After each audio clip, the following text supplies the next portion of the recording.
Perfecting the conditional tense is a top priority for most English language students, as it shows you have reached an advanced level understanding of grammar and you're on your way to fluency. There are, however, certain myths surrounding the conditional tense, and these are: number 1, that there are 4 conditional tenses. There are not, there are actually 5. And number 2, that the conditional tenses are difficult. They're not, they're actually easy. You just have to find the right teacher. So, without further delay, let's dive in and discover how to use the first 3 conditional tenses: the 0, the first and the second. First up, the 0 conditional. The conditional mood refers to a possible future, a hypothetical present, or an impossible past. This depends upon which conditional you use. The 0 conditional refers to a real present or something that is very, very probable. For example, if you go to school, take your bag with you.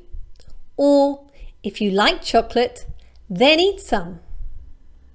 Its structure runs present and present.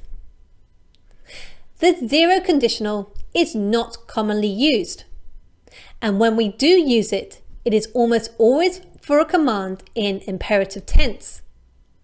For the imperative, remember, there is no subject pronoun. For example, if you bake a cake, then let me taste it. Or, if they go to the supermarket, tell them to buy some more bread. The other time we use it is with the verb can. Can has a very irregular infinitive. What is it? Correct, to be able to. To be able to is a long and difficult sentence. For this reason, we sometimes use can in present when technically it should be in future with will. For example, if he goes to the hairdresser, can he make an appointment for me? Or, if we finish early, we can see the film. The 0 conditional is never used for other futures. This is with the first conditional with will. So there you have it, the 0 conditional. Now you know in which circumstances to use the 0 conditional. Let's look to the future with the first conditional. The first conditional means a possible or probable future. The structure runs if plus present plus will plus infinitive, no to. For example, if it rains, she will take an umbrella. In this sentence, rain is very possible, and so it is in present tense, and if that happens, she will take an umbrella. Equally, you can reverse this sentence to say, she will take an umbrella if it rains. Another example, if we go to France, we will hire a car. Here also, going to France is very possible, and if that happens, we will take a car. Now, to practice, let's ask some questions. First of all, what is the reverse of this statement? That's right, easy. We will hire a car if we go to France. And what is the negative? That's right. If we don't go to France, we won't hire a car. And the question? Well, it's if we go to France, will we hire a car? Or will we hire a car if we go to France?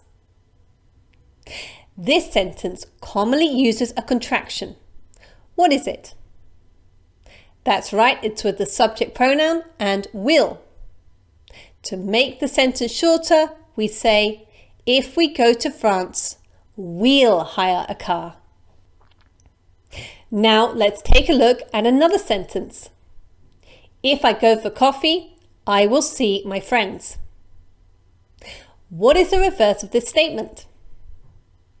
That's right, easy. I will see my friends if I go for coffee. And the negative? That's right, if I don't go for coffee, I won't see my friends. And the question? Well, it's if I go for coffee, will I see my friends? Or will I see my friends if I go for coffee? And the contraction? I'll see my friends if I go for coffee. To practice, change these sentences to first conditional with an if clause. Number 1.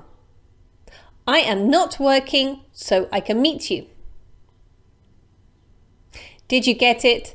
It's if I am not working, I will be able to meet you. Number 2. He can dance, so he can teach me. And what is it? If he can dance, he will be able to teach me.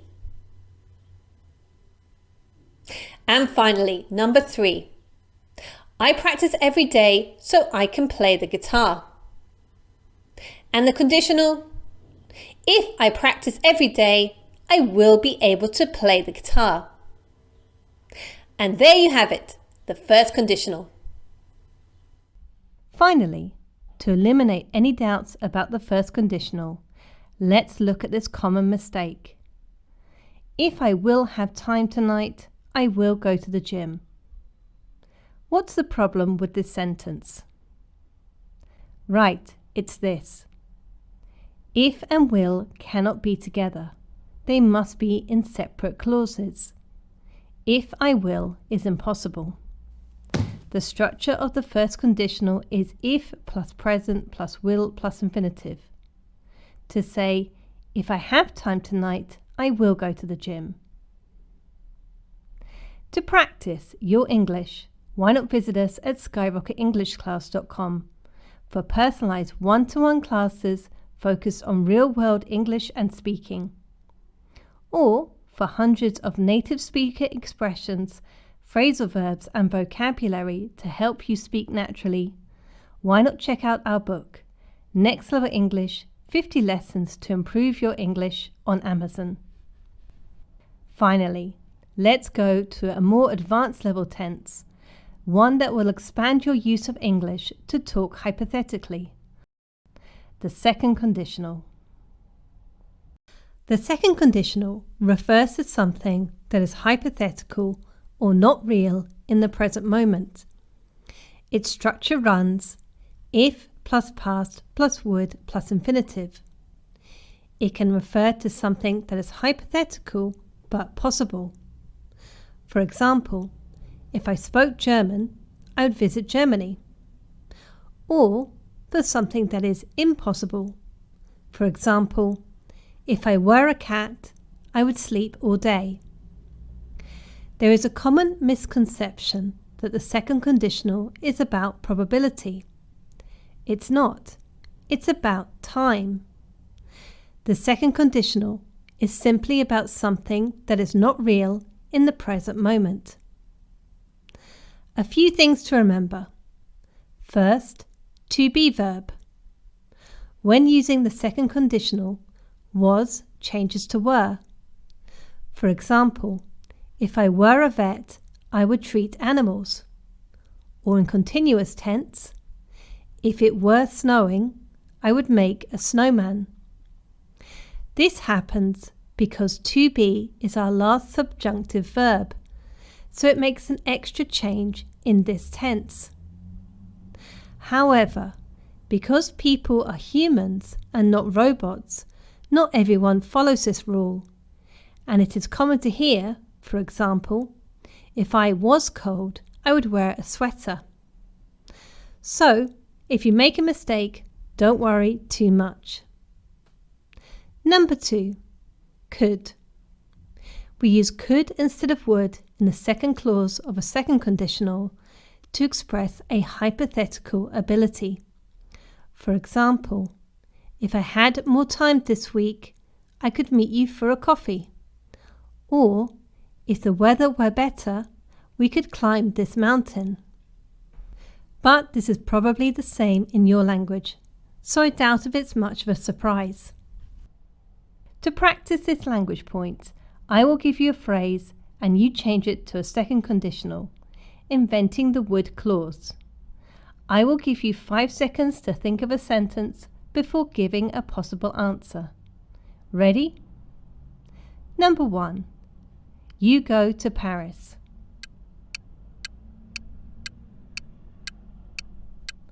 What did you come up with? Well, a possible sentence could be, if I went to Paris, I would visit the Eiffel Tower.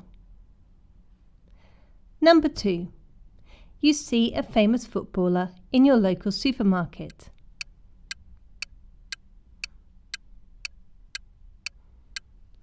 And a possible answer, if I saw a famous footballer in my local supermarket, I would ask him for an autograph. Number 3. You are an airline pilot. And an answer, if I were an airline pilot, changing was here to were, I would fly around the world.